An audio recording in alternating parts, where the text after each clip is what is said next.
Assalamualaikum warahmatullahi wabarakatuh. Sahabat dan rekan tani sekalian dimanapun berada, salam tani. Bersama saya kembali Budi Harto di channel Panduan Budidaya Tanaman.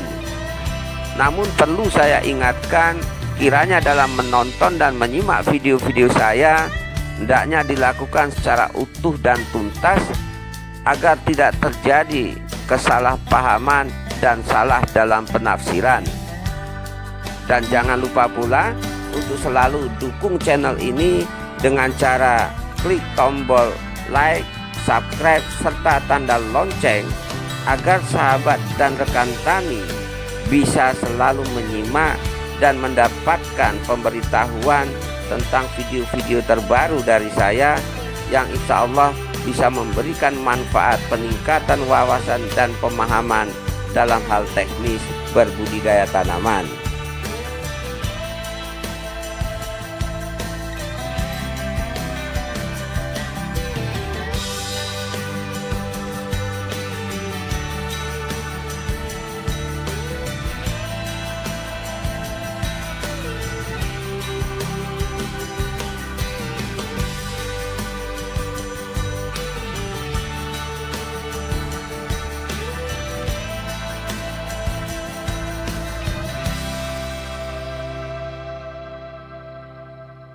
Pada kesempatan ini kita akan mendiskusikan serta sekaligus saya menjawab pertanyaan sahabat tani kita yang menanyakan apakah itu nyata atau mitos bahwa dengan penggunaan pupuk kimia, dalam tanda petik menurut bahasa beliau, tapi kalau bahasa saya itu pupuk pabrikan, bisa membuat kematian tanah akibat residu bahan kimia. Kalau saya harus menjawab secara singkat antara itu benar fakta atau mitos, saya akan menjawab bisa iya dan bisa tidak. Perlu dipahami bahwa kejenuhan lahan ataupun dengan anggapan matinya lahan akibat residu bahan kimia itu sebetulnya lebih cenderung dipengaruhi oleh faktor manusianya itu sendiri atau kita sebagai petani.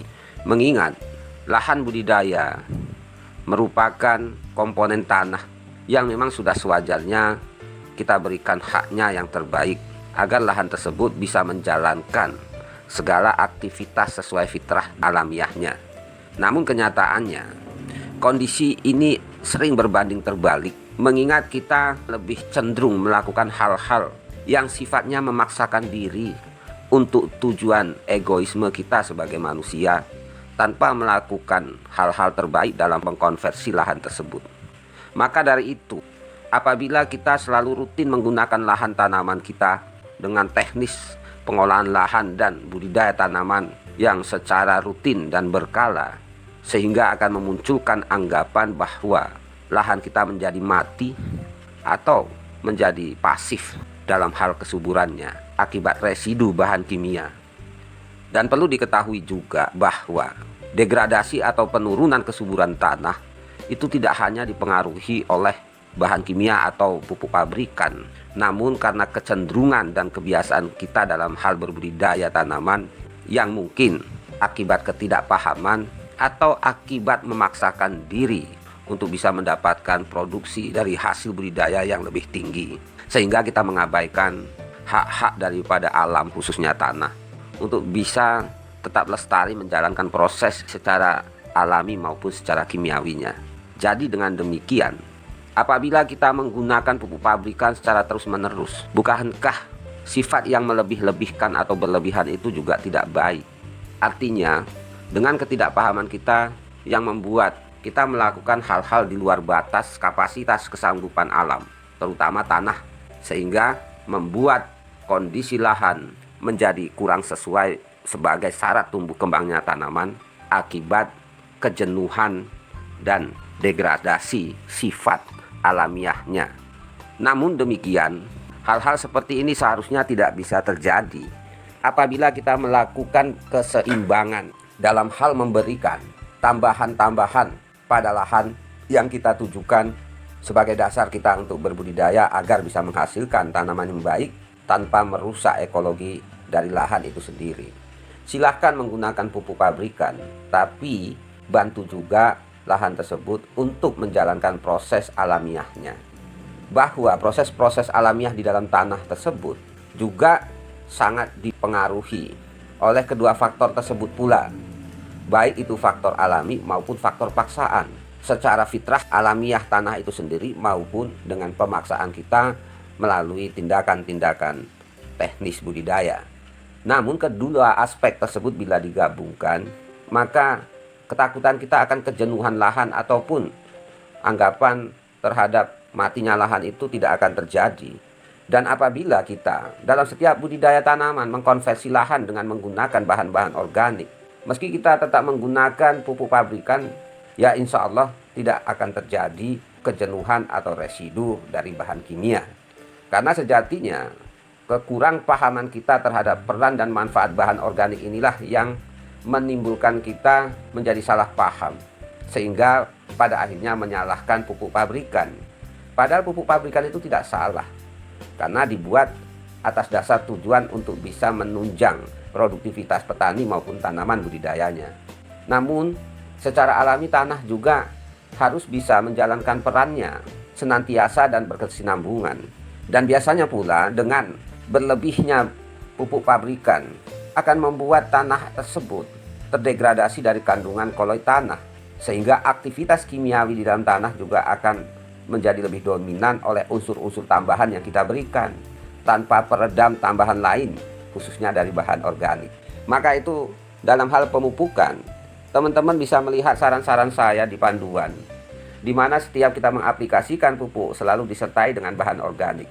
Meskipun tidak terlalu banyak, namun setidaknya bisa meredam pengaruh buruk akibat proses oksidasi reduksi dari unsur-unsur hara yang aktif di pupuk pabrikan.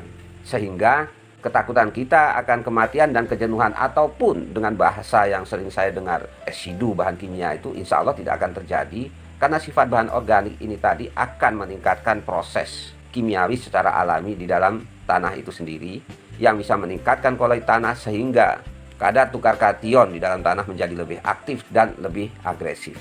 Karena tidak adanya koloi tanah, maka segala proses yang berhubungan dengan pertukaran anion maupun kation, baik positif dan negatif, serta proses yang berhubungan dengan oksidasi reduksi di dalam tanah juga tidak akan berjalan sempurna.